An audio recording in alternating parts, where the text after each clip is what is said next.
17페이지는 이제 세액 감면이죠. 요전에 제가 비과세하고 세액 감면하고 그 개념 차이를 설명 한번 했죠.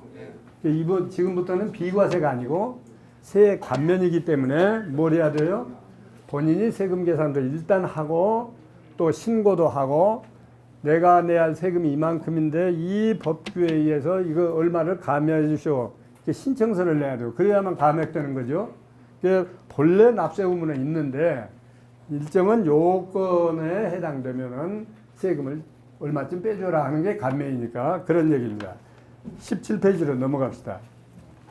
17페이지 얘기는 이게 오래된 겁니다. 오래돼서 지난번에랑 강의를 안 하고 그냥 넘어가 버렸어요.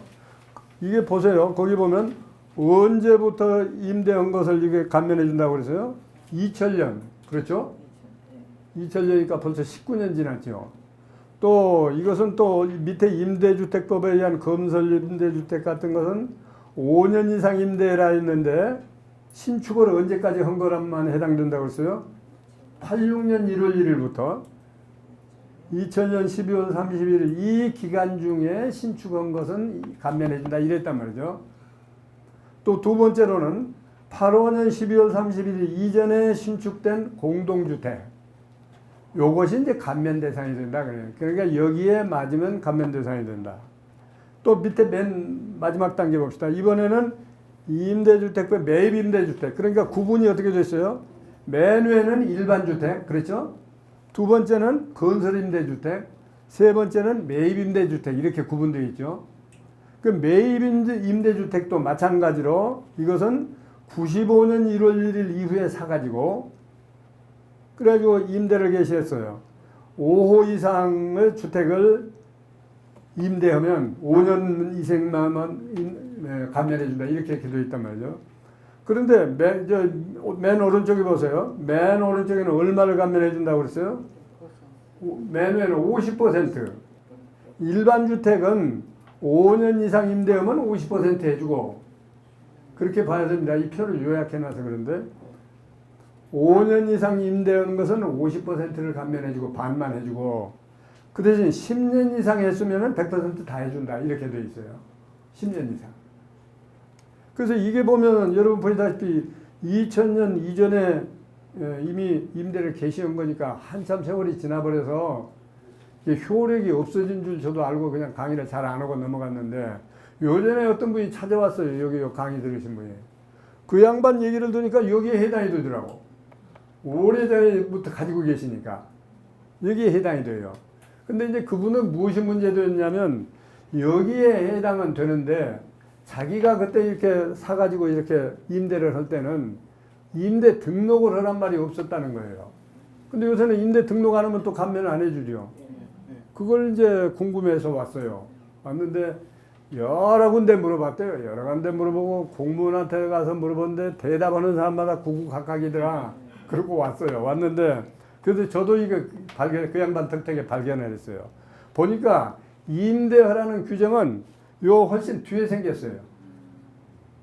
내가 그 표는 오늘 안 가지고 왔는데 그래서 이 양반 것은 보니까 그 임대 조건을 내걸기 전에부터 가지고 있었더라고요.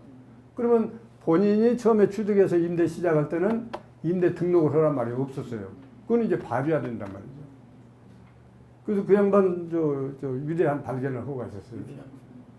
그래가지고 가시면서 세금 문제 되면 저한테 찾아오겠다고 그러고 갔는데 그래서 이게 오래되어서 별로 써먹지 못하는 조항으로 저도 생각했는데 이제 그런 조항이더라고. 그러니까 여러분도 혹시 여기 뭐 몇 년 전에 신축해야 된다, 몇 년부터 임대해야 된다 이런 요건에 해당하는 오래된 주택을 가지고 계신 분은 여기 한번 맞춰볼 필요가 있어요. 왜냐하면 한 시간 지나면 얼마 동안 세월이 가버리면 본인도 잘 기억하기 어렵거든요. 그렇죠? 한번 검토해 보세요. 그 다음에 이제 그 얘기 끝나고 또 2번 신축 임대주택 이것은 왜 이렇게 똑같은 게 반복해서 나오냐면 아까 위에 신축 임대주택을 건설 임대주택 85년 12월 30일 이전에 신축된 공동주택 이렇게 돼 있죠. 그러니까 요 85년 12월 30일이 끝나면은 또 이 조항은 써먹지를 별로 못한데 그러면 이제 또 만들어요. 개정을 또 합니다. 또 해가지고 2번에 신축 임대주택 양도세 감면 이게 또 나옵니다. 그러니까 위에 있는 신축 임대하고 밑에 있는 임대하고 조금씩 요건이 바뀌어요. 조금씩. 그래가지고 한참 있다가 신축 임대주택 또 감면해 주겠다. 또 만든 거예요. 이렇게. 계속 그렇게 되어 나갑니다. 그 다음에 또 밑에 내려가면 3번은 뭐라고 그랬어요? 미분양주택. 건설회사들이 아파트 지어놓고 미분양된 거. 이것에 대한 감면 규정이고, 그 다음에 또 네 번째는 지방 미분양, 특히 지방에 있는 아파트들 지어놓고 안 팔린 거.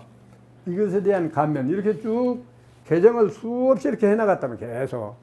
그래서 이걸 여기다 다 쓸 수가 없어서 맨 앞에 있는 것만 제가 설명을 했고, 비슷한 내용으로 이렇게 쭉 되어 있습니다. 그러니까 여러분이 여기 보시면 알고. 그 다음에 이제 18페이지 넘어갑시다. 거기 보자. 지방 미분양주택. 그 다음에 6번은 뭡니까? 수도권 밖에 있는 미분양주택. 수도권 빼고 이제. 그러니까 이제 수도권 밖에 있는 것들이 안 팔리고 오면 또 이런 거 집어넣는다고요. 또 수도권 밖에 있는 거 사라. 그러면 감면해 주겠다. 전부 이 정부의 주택정책하고 맞물려 돌아가니까 세법하고. 그 다음에 7번 보세요. 준공후 미분양주택. 전부 비슷비슷해요. 요건씩만 조금씩 바꿔갑니다. 요것은 몇 년도까지 지은 거. 요것은 몇 년 이상하고, 요것은 몇 호 이상하고, 이렇게 요건만 받쳐가야지. 기본 내용은 다 같은 거니까. 그렇게 보시면 됩니다. 그 다음에 9번 보세요. 준공후 미분양주택.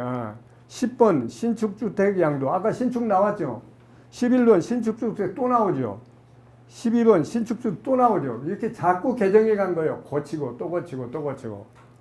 그러니까 이 법조항도 옆에 괄호 속에 보시면 10번에 있는 신축주택이 99조에다가 규정했다가 여기다 99조의 2라고 여기 토를 달아서 또 개정했다가 99조의 3 이렇게 또 토를 달아서 개정하고 이렇게 계속 이렇게 해나갔습니다. 그러니까 이걸 다 설명할 수는 없고 또 비슷하고 오니까 이런 것들이 있다 이렇게 보시고 혹시 여러분들이 옛날부터 이런 걸 가지고 있었다면 요거 이제 전문가한테 물어보든지 저한테 물어보면 저도 이거 다 기억 못하니까 옛날 법전을 뒤져서 찾아보고 그때 이런 요건이 있었다 이렇게 해서 해결해 가는 방법뿐이 없어요. 이게 이제 감면입니다. 그 다음에 이제 13번이라고 되어 있습니다. 임대주택에 대한 감면 특징이 됐죠. 임대주택에 대한 특징이 있다. 여러분 다 아시고 계시는 시군구에 등록을 해야 되고 세무서에도 사업자 등록을 해야 되고 방금 얘기했죠. 이 등록 제도가 중간에 생겼단 말이죠. 그러면 나는 그 이전에 다 요건을 갖추고 있는데 그때는 등록에 관한 규정이 없어. 나는 등록을 안 했는데 현재 규정해 보니까 등록을 하게 되어 있단 말이에요. 그러니까 자기 것은 이 등록 규정이 생기기 전 건가 후 건가 이걸 보셔야 돼요. 실제로 문제가 되면. 그 다음에 다가구 주택은 각 호마다 임대 계약이 돼야 되고 3개월 이상 비어 있으면 안 해준다. 이런 얘기요. 그 다음에 14번 문제. 자경농지. 이거 여러분 서울에 사시지만은 시골 고향에 계신 분들 관심 있으신 분들 많이 있어요. 자경이니까 그때로 자기가 실제로 경작한 농지, 실제로 적양한 농지. 그런데 중간에 농지만 있는 게 아니고 고기 잡는 데 필요한 토지도 여기다 집어넣었어요. 중간에. 그래서 농지 또는 어업용 토지에 대해서 감면해 주는 게 있다. 거기 이제 써졌습니다. 거기 살아야 돼요. 첫째는 거기 거주한 사람 아니면 안 돼요. 거주해야 되고 여러분 아마 대부분 해당 안 될 거예요.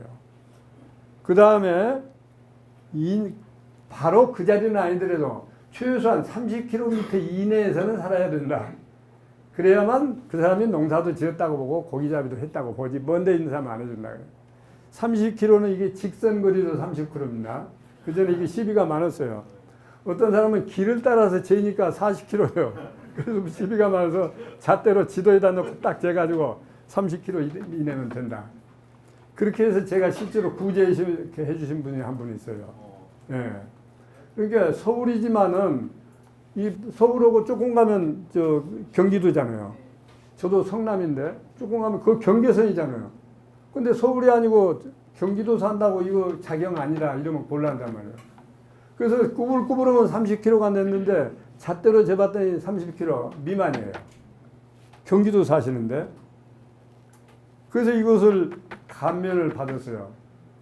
그랬더니 제가 수수료 조금만 받겠다고 하는데 규정에는 조금만 받게 되어 있는데 사건이 크지 않으니까 양반이 많이 가지고 왔어요. 그래서 그거 안 받는다. 그래도 이거 덕택에 해야죠. 이거 크게 가면 받다고. 사실 알고 보면 간단한 건데 잣대로 30kg만 채면 되는데 그분이 이제 저한테 그 돈을 많이 주셨는데 그분이 한 두세 달 전에 돌아가셨어요. 그런 얘기. 그 다음에 14번이라고 되어 있습니다. 그러면 자격농지라고 되어 있는데 30kg이다. 그 다음에 자격기간이 얼마냐? 8년 이상입니다. 여기서 문제가 되는 것은 내가 짓다가 그 뒤에 자식이 지었다. 나는 8년 못 지었는데 자식이 진 것까지 합치면 8년 넘는다. 어떻게 해줘야 되겠어요? 부모 자식 간에 합쳐준다. 경작기간을 합쳐준다. 근데 예전에 누가 질문을 했는데 나 군대 갔다 온 시간이 있었는데 그것도 봐주느냐? 또 그건 안 봐준다고 그랬어요. 군대가 있는 기간은. 예. 근데 이제 이렇게 법규에까지 그런 얘기까지는 없습니다. 그런데 이제 해석을 그렇게 해서가 안 된다. 그 다음에 또 한 가지는 저 시골에서 살다 오신 분들 많으니까 내가 옛날에 8년 이상 경작했는데 지금은 서울에 와서 다닌다. 그러면 어떡할 거냐는 얘기예요. 그것도 해준다고 그랬어요. 내가 8년 이상 경작한 사실만 있으면 해준다. 그렇게 해서 저 또 구제해 준 사람들이 있어요. 그래서 또 문제가 그러면 서울에 있는 사람이 어떻게 시골에 가서 농사를 지을 수 있느냐, 안 되는 거 아니냐. 이제 그래서 또 문제가 많이 돼요. 또 어떤 사람은 당신은 월급쟁이지 않냐. 근데 무슨 농사를 지었다고 그래. 이거 문제가 많이 되거든요. 그래서 이제 이 법률을 만든 사람도 처음에는 자기가 직접 가서 농사를 지어야 된다 이랬다가 그 직접 지은다는 게 얼마 정도냐 8년이라고 했는데 그러면 가령 시골에 가보세요. 면석이들 면에 다니면서 농사 짓고 다 하잖아요. 그렇죠? 그러면 그 사람들이 꼭 논에 들어가야만 경작이냐. 자기 돈으로 자기가 일꾼 사서 비료 사서 다 하면 그게 자기가 경작한 거지. 어떻게 꼭 발을 벗어붙이고 논에 들어가야만 경작이냐. 이게 이제 시비가 됐어요. 그런 게 이제 조금 고친 게 뭐라고 했었냐. 2분의 1만 들어가도 된다. 여기 보세요. 2분의 1 이상만.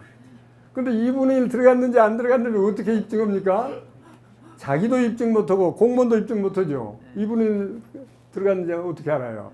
이렇게 애매한 법규들이 있어요. 이런 현상이 왜 생기느냐.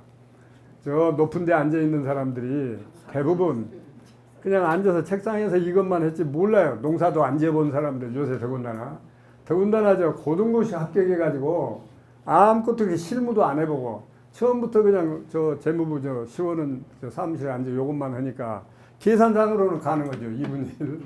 그래서 이런 문제가 지금도 많이 생기고 있어요. 그래서 이제 하다 못하니까 어떻게 했느냐 마지막으로 그러면 아까 면석이도 농사 질 수 있다 그랬죠. 근데 그 면석이가 월급이 얼마냐 1년 연봉이 3,700만 원이 못 되면 그 농사도 지었다고 봐주고 그보다도 많으면 어떻게 그 많은 월급 받고 농사도 질 수 있냐 해서 3,700만 원을 또 한계를 맺어놨다고요. 그러면 연봉이 3,800만 원짜리 받는 사람은 차라리 100만 원 안 받는 것만 또 못하죠. 그렇죠? 이 양도세 엄청나게 이렇게 우스운 제도가 있습니다. 그 다음에 18페이지 맨 밑에 가면 감면세액 그 한도 감면세액을 그런데 여러 가지 감면 제도가 지금 살펴봤잖아요. 열 몇 가지 합치니까 오히려 본세보다도 더 많다. 감면세. 그럴 수도 있죠. 그럴 때는 어떻게 할 거냐. 그래서 1년 내에 양도 온 것은 1억 이상은 안 빼준다. 가령 나는 세 가지에 해당된다. 그 1억 5천이다 다 하면 감면 받을게. 그래도 1억 이상은 안 해준다. 이렇게 묶었어요. 또 19페이지 넘어갑시다. 1년 것만 기준하는 게 아니고 5년 걸 또 기준해요. 5년 내에 또 판 것을 다 합계해 봤더니 감면 받은 걸 합계해 봤더니 가령 예를 들어 3억이다. 5억이다. 5년 내의 것은 2억을 한도로 해서만 해준다. 그러니까 큰 건 어차피 이거 그건 이제 못 받죠. 그렇죠? 세액이 뭐 가령 10억이다, 뭐 7, 8억이다 이런 것은 2억에 묶여서 요것밖에 못 받으니까. 그러니까 그 자격농지라고 해서 완전히 다 해주는 건 아니고 이 한도 내에서만 해준다. 이런 얘기입니다. 그 다음에 19페이지 두 번째 줄에 9번이라고 돼 2월 과세라는 게 나옵니다. 요거 좀 제가 설명을 하고 넘어가려고 합니다. 2월, 여러분 다 아시는 얘기죠? 넘어간다. 다음으로 넘어간다. 2월 과세. 그러니까 그대로 풀이하면 어떻습니까? 지금 당장에 과세해야 될 것이지만은 지금 안 하고 과세를 요 다음에 하겠다. 이게 2월 과세예요. 2월 과세. 예, 그 2월 과세의 요건은 이렇습니다. 내가 지금 부동산을 가지고 있는데 지금 개인으로 가지고 있단 말이야. 개인으로 가지고 있는데 이 부동산을 법인을 하나 만들어 가지고 주식회사를 만들어 가지고 주식회사에다 이 부동산을 집어넣어요. 주식회사에다. 그러면 본래는 그때도 양도소득세를 내야 되는 거예요. 그러면 주식회사 사장도 내가 한다. 사장은 아무 의미가 없어요. 주식회사라고 하는 것 자체가 별개의 인격자로 보는 거예요. 그러니까 법률상. 그러니까 내 것이 주식회사로 넘어갔다 이렇게 보는 거예요. 그렇죠? 법인하고는 별개니까. 그런데 그렇게 이제 넘어갑니다. 넘어가는데 이제 첫째 두 가지 조건이 있습니다. 하나는 이제 2번이라고 개념 밑에 2번이라고 되어 있습니다. 두 가지 방식이 있어요. 하나는 현물 출자 방식.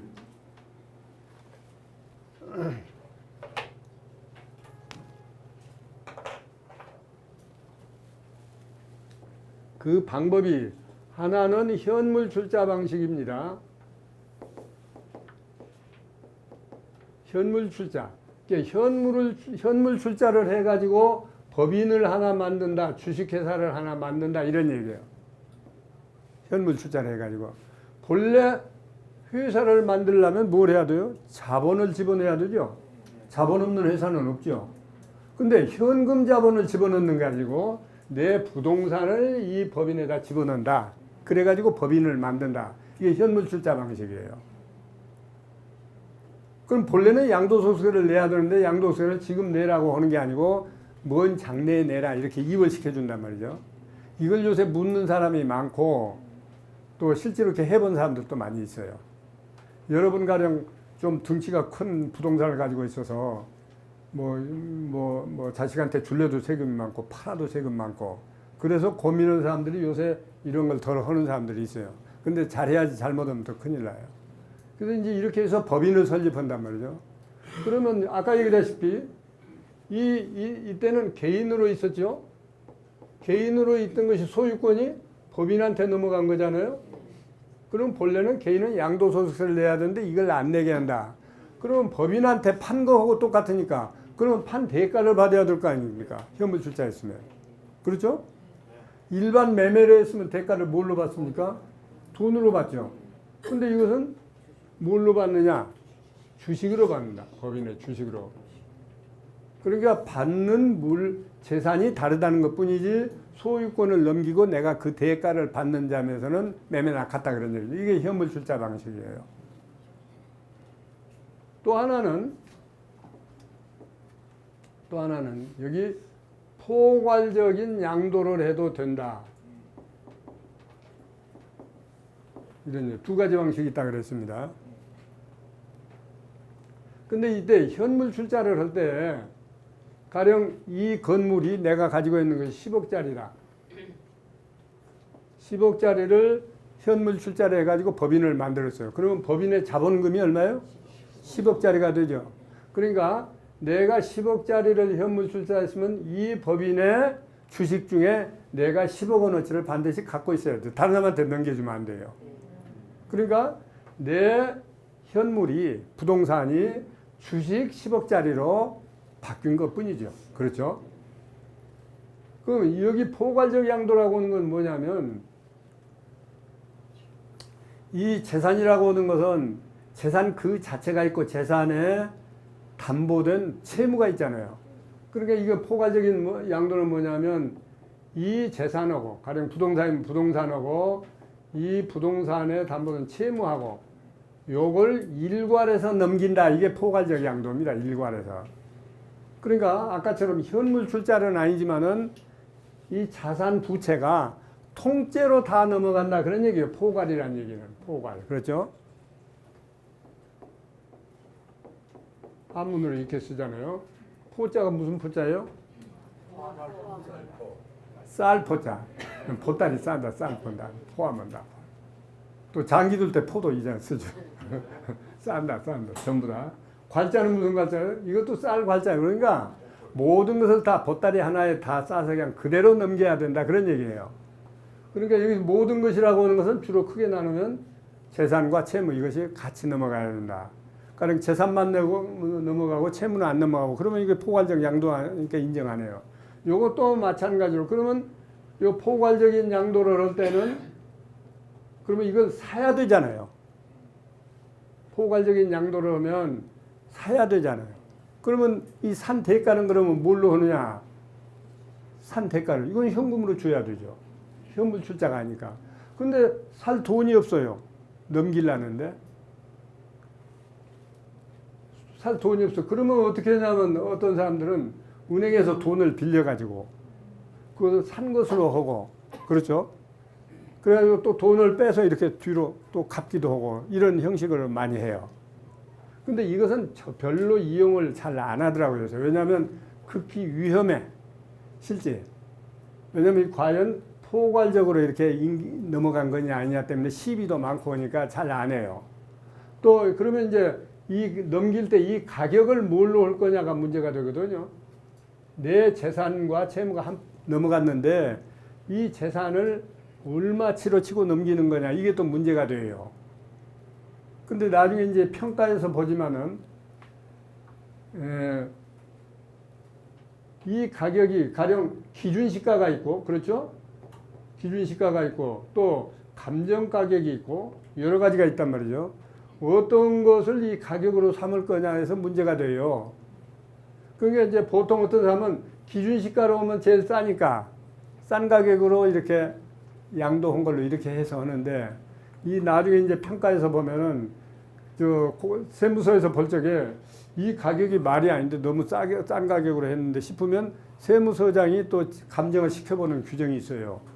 요 다음에 이제 평가 때 보겠지만은 그러면 이게 이 헛수가 될 수 있어요. 이게서 이 위험이 있어서 잘 안 하고 보통은 다 그래서 현물 출자 방식으로 많이 합니다. 그런데 이 현물 출자는 거면 누가 결정하느냐? 누가 결정해요? 법원이 결정해요. 법원. 그러니까 이 현물 출자 방식으로 법인을 설립하려면 법원에다가 신청을 해야 돼요. 내가 이런 현물을 출자해가지고 법인을 설립하고 싶다. 그러면 이 현물 가격을 법인이 얼마다 이렇게 결정을 해서 그 결정된 금액이 법인의 자본금이 되는 거예요. 법원에다가. 그래서 이것들을 덜 한다고. 그러면 과세는 언제 하느냐? 아까 2월에서 다음에 한다고 그랬죠? 다음해가 언제 해요? 과세는. 이렇게 해서 법인을 설립했어요. 그럼 과세는 언제 해요? 과세를 아예 안 한다고 했으면 좋은데 2월 하니까 요 다음에 언젠가는 매기겠다는 얘기 아니에요. 그럼 언제 매기느냐? 그래서 이제 요게 문제예요. 요게. 그러면 먹이는 것은 과세는 이 법인이 양도할 때 매긴다는 거예요. 법인이 양도할 때. 그러면 개인이 세금을 낼 때는 양도소득세라고 그러죠. 법인이 팔면 뭐라고 그래요? 법인세라고 그래요. 근데 법인세하고 양도소득세하고는 계산 방식도 틀리고 세율도 틀리고 다 틀려요. 그러면 얼른 생각하면 이게 굉장히 유리해요. 양도소득세는 제일 높은 세율이 얼마예요? 42%에다가 지방세 또 여기다 4.2를 하면 얼마예요? 46.2%까지 되거든요. 약 8, 9천만 원만 되어도 이렇게 세율이 높아요. 근데 법인은 어떠냐면 22%. 그러니까 요 세율만 생각하면 뭐가 훨씬 유리해요? 법인, 누구든지 다 법인으로 하죠. 그러면 누구든지 여러분 다 지금 가지고 있는 거 법인으로 바꿔가지고 법인 내서 팔면 세금 조금 되죠. 근데 그게 아니에요. 꼭 그렇게만 판단하면 이게 안 돼요. 왜 그러냐면, 그러면 내가 이동안에 쭉 이때는 개인으로 가지고 있었어요. 네, 개인으로. 그러다가 이제 법인으로 이렇게 돌렸잖아요. 법인으로 돌렸잖아요. 그러면 내가 이제 전체 가지고 있는 기간은 요 기간 동안 가지고 있다가 요때 팔았는데 요거는 개인으로 가지고 있었고 요때는 법인으로 가지고 있었어요. 기간이. 그러면 개인으로 가지고 있을 때는 무슨 세금을 매겨야 돼요? 그러니까 이때 것은 양도소득세를 계산해야 돼요. 한 세월이 같더라도. 이것이 취득가액이 되고 이때 현물출자한 가액이 이게 양도가액이 돼요. 양도가에서 취득가액을 빼서 양도차익을 구하라고 그랬죠. 그러니까 최초에 개인으로서 산 때가 이게 취득이고 현물출자한 이 시점, 법인으로 돌아간 이 시점이 양도란 말이에요. 그러니까 법인으로 돌아갈 때 아까 판사가 결정해 준다고 그랬죠. 가격을. 그 가격이 양도가액이 돼요. 그래가지고 아무리 세월이 지났더라도 양도소득세로 계산해. 그러니까 요 전과는 하나도 절세할 방법이 없어요. 그렇죠? 지금 내도 안 되고 요 다음에 법인으로 전환해서도 안 되고 요건 어차피 내야 돼요. 어느 때나 양도소득세를. 그러면 이제 요 다음에 요때 법인으로 해서 이제 팔았단 말이죠. 요때는 법인세를 낸단 말이에요. 법인세. 요때 것은. 그러면 법인은 어떻게 돼요?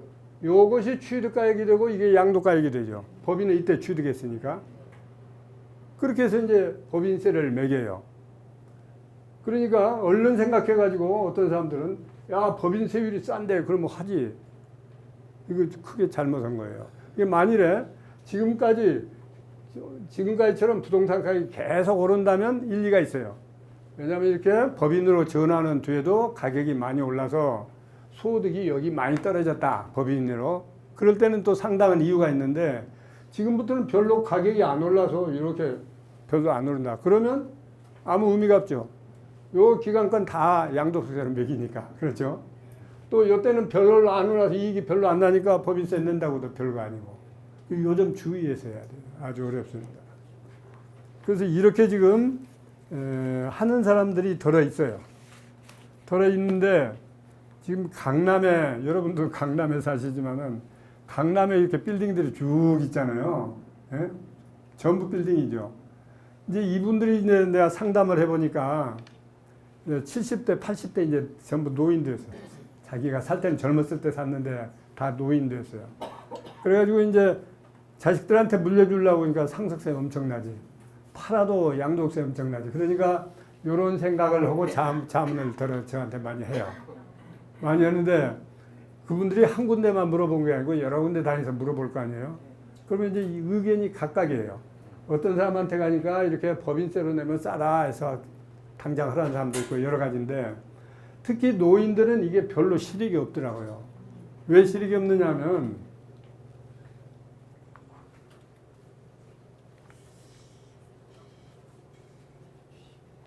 아까 법인으로 전환할 때 판사가 결정해 준다고 그랬죠. 판사는 그러면 그냥 결정한 게 아니고 감정사한테 시켜요. 이거 감정해봐라. 그럼 감정사가 감정한 가격으로 현물출자 가액을 정해줘요. 그러면 지금 현재 기준시가로 오면 공시지가로 오면 10억인데 감정을 했더니 20억짜리로 나타났어요. 그러면 이게 장부에 20억이라고 올라갈 거 아닙니까? 법인의 장부에. 그렇죠? 그러면 이분이 이제 법인으로 전환했다가 돌아가셔요. 사망합니다. 사망하면 옛날 그냥 부동산으로 가지고 있으면 그 부동산을 평가해서 상속세 내지 않겠어요? 근데 법인으로 돌아가 버렸잖아요. 이 부동산이. 그럼 뭐 법인 거지 개인 거 아니니까 상속세를 뭘로 내요? 이 부동산 대신 주식을 받았으니까 이 주식을 평가해서 상속세를 내요. 주식을 평가해서. 그런데 부동산으로 그냥 가지고 있었으면 그냥 공시지가로 해서 내면 반만 낼 텐데 법인으로 전환하느라고 감정해서 20억이라는 게 나타나 버렸잖아요. 그러면 이 가격이 오르면 자연히 주식 가격도 오르잖아요. 그렇죠? 법인이니까. 주식 가격도 따라서 올라가 버렸거든요. 이렇게.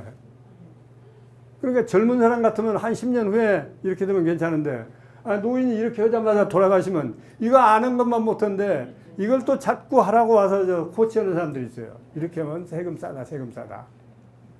그렇잖아요. 그래서 내가 강남에서 상담 받아본 분은 대부분 80대예요. 조금 젊으면 70대. 그분이 옛날에 강남에 사놓았던 게 이렇게 자기도 모르게 올랐거든. 그래서 이제 걱정을 했어요. 그래서 어떤 할아버지는 맨날 이걸 걱정을 해서 점심을 저한테 많이 사주셨어요. 점심 먹자 하면 이거 상이라. 그래서 이제 저는 이 얘기를 다 해주고 그분이 80이 없으면 90 다 돼가요. 그래서 하지 마시오 했거든. 그런데 또 아들한테 고치는 셈사가 따로 있어요. 그것도 아들한테 와서 자꾸 하라고 한다고요. 아들은 하고 싶어 하고. 그래서 내가 하지 말라고 했는데 나중에 했는지 안 했는지 모르겠어요. 저도 그 손을 떼었는데. 이게 위험한데 자꾸. 그리고 심지어 조금 미안한 얘기지만은 이런 팀을 누가 구성해가지고 절세해주는 팀을 구성한다고 해가지고 법무사하고 또 세무사하고 또 보험회사 이런 사람들이 짭니다. 팀을 만들어가지고 뭐 보험 이렇게 하면 된다 해가지고 다 보험 유치하고 그렇게 해가지고 또 법무사는 이렇게 등기해주고 또 돈 벌고 세무사 그렇게 하고 해가지고 그렇게 하고 다닌 사람들이 있어요. 보니까 저도 몇 군데 봤어요. 그래서 어떤 분들이 와서 이런 거 왔는데 좀 봐달라 해서 보면 이 문제예요. 그래가지고 뭐 상속세 심지어는 상속세 안 내게 해준다. 엄청난 부족을 가지고 있는데 그래서 이거 아주 조심해야 됩니다. 물론 노인이라도 할 수도 있어요. 그러나 이것은 정확하게 계산을 해봐야지 그냥 막연히 그런 사람들 얘기 듣고 하면 안 돼요. 그런 사람들 지금 있어요. 돌아다녀요. 그리고 이 사람들은 또 수수료를 엄청나게 받아가더라고요. 이거 한 건 해주고 어떤 사람 보니까 1억을 받아갔어요. 근데 지금도 또 돌려서 그 사람들 하자는 대로 해요. 그래서 내가 부인한테 전화를 했지. 아니 당신 남편은 그 남편이 의사였어요. 40년 동안을 나한테 물어보고 나 하자는 대로 했는데 왜 이렇게 나 있는데 묻지도 않고 이렇게 했느냐. 와서 뭐 그냥 달콤한 얘기하고 뭐 이거 상속세 안 내게 해준다 1억 내시오 그러니까 막 한 거예요. 근데 지금도 계속 관여한다고요. 왜 그러냐 그랬더니 조금 있으면 뭐 이거 보험 하나 들어라 그러면 얼마 뭐 절세된다 그래가지고 꽉 물려 있더라니까. 그래서 요새는 내가 당부를 했어요. 내가 돈 받는 거 아니니까 혹시 그런 사람 오더라도 나한테 꼭 물어서 해라. 내가 그 사모님한테. 왜냐하면 그 영감은 지금 아파서 누워서 정신 없으니까. 예, 그런 사람 많이 있어요. 이게 2월 과세 그래서 특별히 제가 얘기합니다. 이거 아주 조심해야 됩니다. 젊으신 분들은 또 괜찮을 것 같아요. 그러면 한 10년 지나면 이게 다 어떻게 돌리면. 그런데 이제 제가 하나 숙제를 안고 있는 것은 그러면 이렇게 법인으로 해서 현물 출자를 안고 내가 계속 10년, 20년 계속 가지고 있으면 어떡하느냐. 그러면 이 법인은 뭘로 상속을 해줘요? 주식으로 상속을 해줘요. 뭐 주식으로 상속해 줄 때까지 계속 안 팔고 있으면 어때요? 그러면 계속 과세 안 할 거냐? 지금 현행법으로는 계속 안 해요. 팔아야만 과세해요.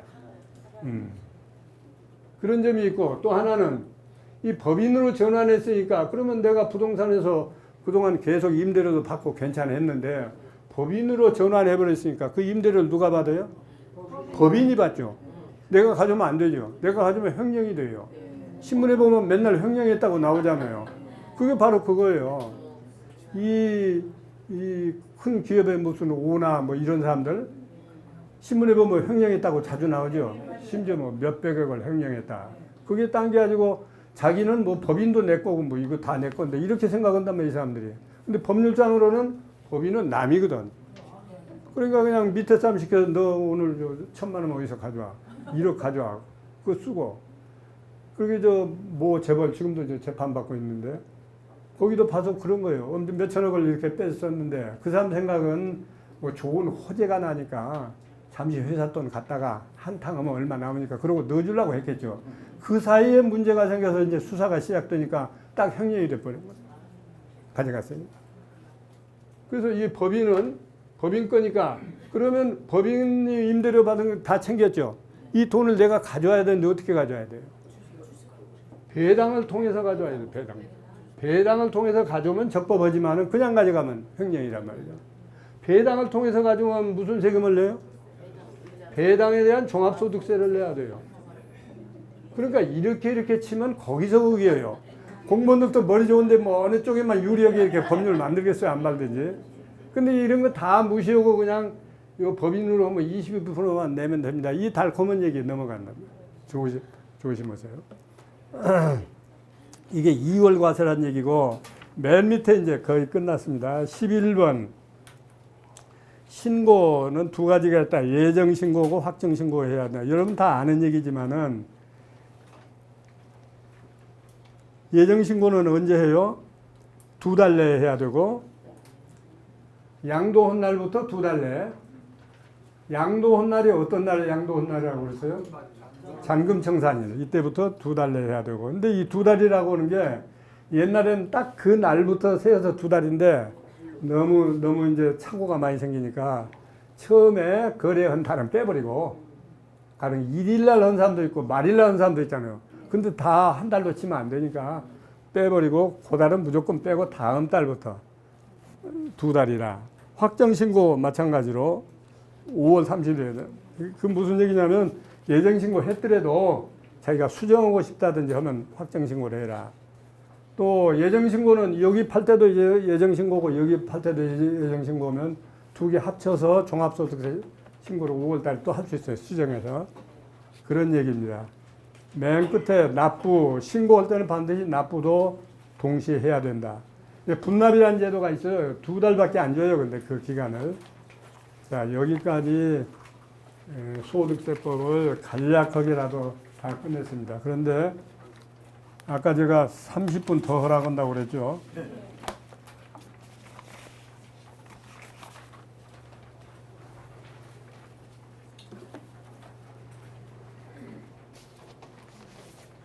더 해도 괜찮으죠? 예. 질문해도 되니까 예? 끝나고 예, 하세요. 건에 대한 거 간단한 질문. 예, 괜찮아요. 그 모든 사람들이 건물을 갖고 있다가 법인을 내가 장학 재단을 한다 하거든요. 예. 그거는 어찌 이해가 안 갔어요. 아, 장학재단이라고 하는 것도 바로 여기서 말하는 법인입니다. 법인. 비영리 법인. 그 점에서는 같아요. 비영리 법인.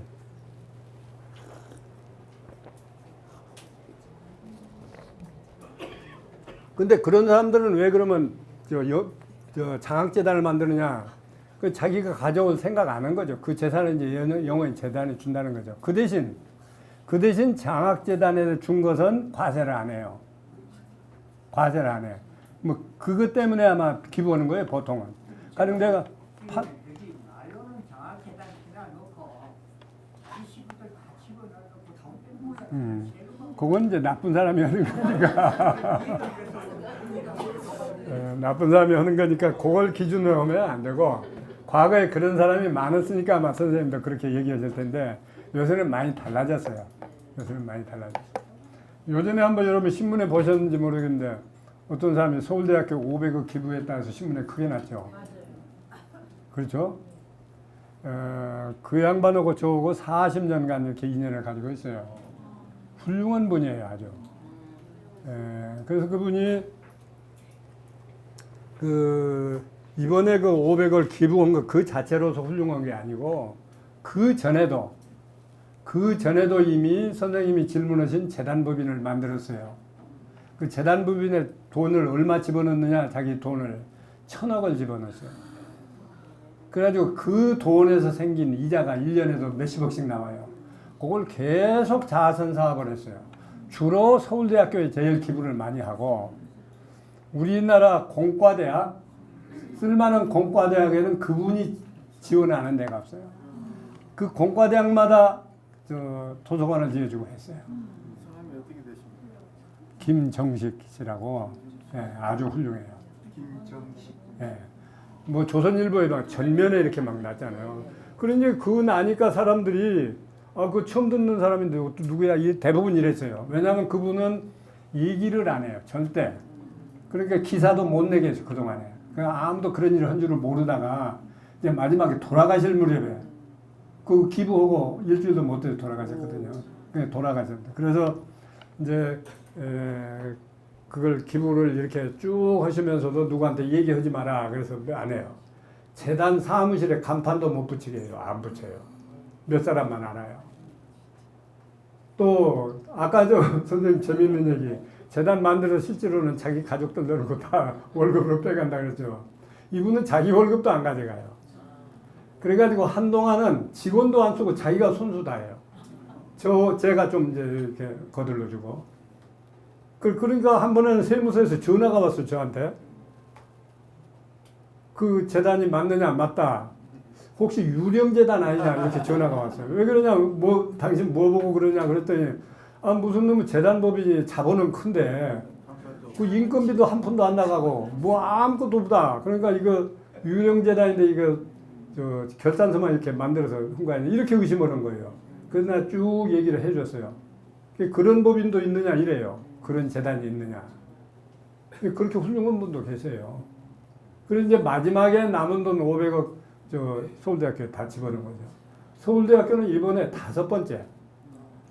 심지어는 요새 이 91에 돌아가셨으니까 한국 사람들 일본어를 안 보아서 너무 걱정이다. 이분이 서울공대를 나오셨어요. 91인데 아들도 서울공대를 나왔어요. 그 부자가 같이 해요. 그런데 이분이 이제 일본만 잘 알아도 우리가 선진국 될 수 있는데 요새 사람들 일본을 안 한다. 그래서 일본 도서관을 서울대학교에서 하나 또 마지막 만들었다고요. 근데 만들어줬는데 누가 일본 도서관에 오지를 않는다는 거예요. 교수들도 일본에 모르고 학생들 모르고 그래가지고 이걸 걱정을 하다 돌아가셨다고요. 그렇게 그 훌륭한 분이 계셨습니다. 저하고 40년. 뭐 하시던 기업, 전자 사업을 아주 훌륭한 전자 사업을 했어요. 그 전자 사업은 부채가 어쨌든 한 푼도 없어요. 빚이 한 푼도 없어요.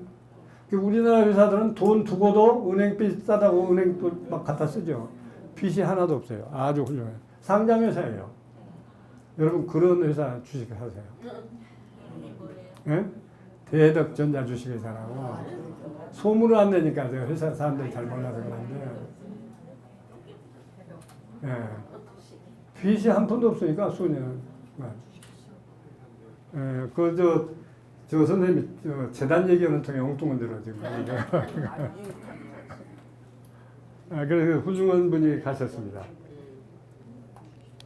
그래서 저거 이제 40년간 그렇게 정을 해가지고 제가 세무사 하면서도 그 회사 또 임원으로 계속 있었어요. 비상근 임원으로. 그래서 아주 그냥 정이 많이 들고 특히 이런 문제는 계속 저하고 상의를 하고 그래서 작년 가을에 갑자기 나들 어디 좀 가자 해서 같이 따라갔더니 저기 공원묘지 용인 거기를 가자고 해서 갔는데 자기 그 어머니 그 묘지도 있고 선산이 있어요. 본래는 천주교 묘지인데 이분이 그 천주교에다도 워낙 기부를 많이 하고 계시니까 일정 면적을 떼어주면서 거기서 요건 가족묘로 하고 떼어준 데가 있어요. 거기 가서 보니까 어머니가 계시고 이제 내가 들어갈 자리 여기다. 그 다음에 또 자기가 존경하는 신부가 한 분 들어가 계시고 그 다음에 자기가 맨 먼저 부산에서 사업을 좀 했는데 그때 내가 은혜를 입은 한 분 또 들어가 계시다. 자기 들어가면 한 자리가 남는다. 나도 너 이리 와.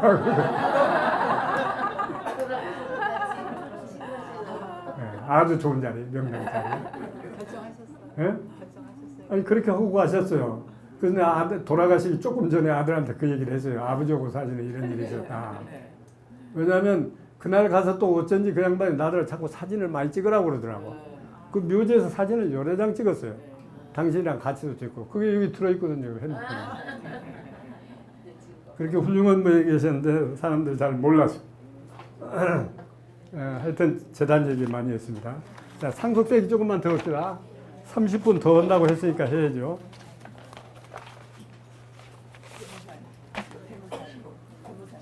집을 살 때요, 건물을 살 때 계약서에 포괄 양도라는 말이 쓰이는 건 무슨 의미입니까? 그러니까 그것은 아까 얘기했다시피 그 집에 관련된 채무고 뭐고 전부 통째로 내가 다 받아들인다. 이제 그 문제는 어디서 생기느냐 하면 이게 이제 여기서만 생기는 게 아니고 팔고 살 때 부가가치세 문제도 또 그런 문제가 생겨요. 부가가치세 건물을 팔면 토지는 부가가치세가 없지만 건물 자체는 부가가치세를 내거든요. 근데 포괄적으로 양도하면 부가가치세 안 낸다 이런 말이 있어요. 그러니까 부가가치세를 편하게 안 내려고 포괄적인 양도 방식을 취하는 거예요. 근데 그때도 잘해야지 잘못하면 세무공무원이 와서 이거 포괄적으로 안 넘어갔는데 이래가지고 시비하면 나중에 부가가치세 때문에 또 혼나요. 그것 때문에 아마 대부분 그럴 거예요. 그럼 매입자가 이익이네요. 그 무장이 들어가면. 매입자도 사실은 마찬가지예요. 잘만 하면. 왜냐하면 매입자가 그러면 부가세를 부담해야 되잖아. 만약에 그렇게 안 하면. 네. 가령 부가세를 1,000만 원 부담했다. 그러면 매입자 그 부담은 1,000만 원 나중에 자기가 사업을 개시하면 임대를 개시하면 정부에서 반환해줘요. 환급해줘요. 환급. 그 절차만 잘 밟으면 둘이 다 손해가 없어요. 근데 그걸 무서워서 자꾸 안 하려고 그래요. 그 포괄적인 양도 형식을 줘요. 그 요전에도 그 어떤 분이 그래서 포괄적인 양도를 했는데 꽤 큰 빌딩인데. 근데 이제 판 사람은 만일에 그걸 안 했다 잘못하면 자기가 부가세 다 내야 되거든요. 그러니까 나는 그 포괄적인 양도 싫다. 부가세 내놔라. 상한 사람한테. 또 상한 사람은 그거 싫다. 어떻게든지 포괄적인 양도로 해서 서로 그거 없도록 하자. 계속 시비가 돼요. 저쪽에도 또 세무사가 달라붙고 여기서 내가 양도자 달라붙고 해가지고. 근데 그게 용케 이제 그 설득을 시켜서 풀어갔거든요. 왜 그러냐면 그래서 왜 안 오느냐 상대방한테 물어보니까 상대방 측에서는 이거 사서 내가 헐어서 건물을 딸로 지으려고 그런다. 근데 만약에 헐어본 뒤에 공무원이 와서 봐가지고 이거 헐어버리고 아무것도 없으니까 이게 포괄적으로 양도했다는 말이 어디가 있냐 건물도 안 보이는데 이러면 자기만 또 꼼짝없이 당한다. 매입세 환급을 받았기 때문에 그래서 안 하려고 한다는 거예요 자기는. 그것이 무서워서. 그래서 이제 내가 여러 가지로 이제 설명을 해주고 괜찮다. 그래가지고 하기는 했는데 그것 때문에 그러시는 거예요. 상속세법 합시다.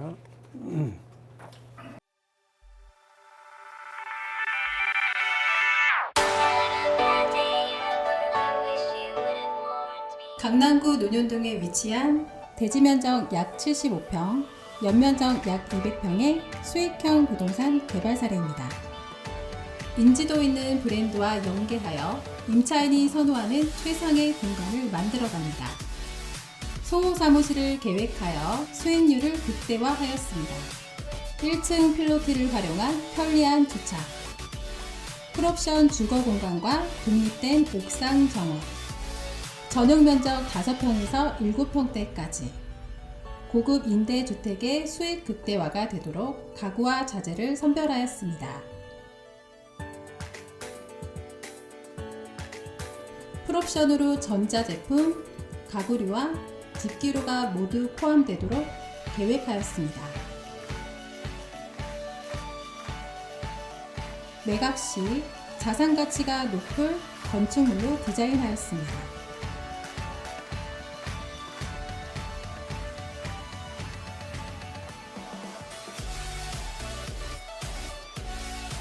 보유 부동산과 투자 부동산의 탁월한 시장 분석과 주거 공간의 경험으로 최고의 품질과 최상의 수익을 함께 창출해 나가겠습니다.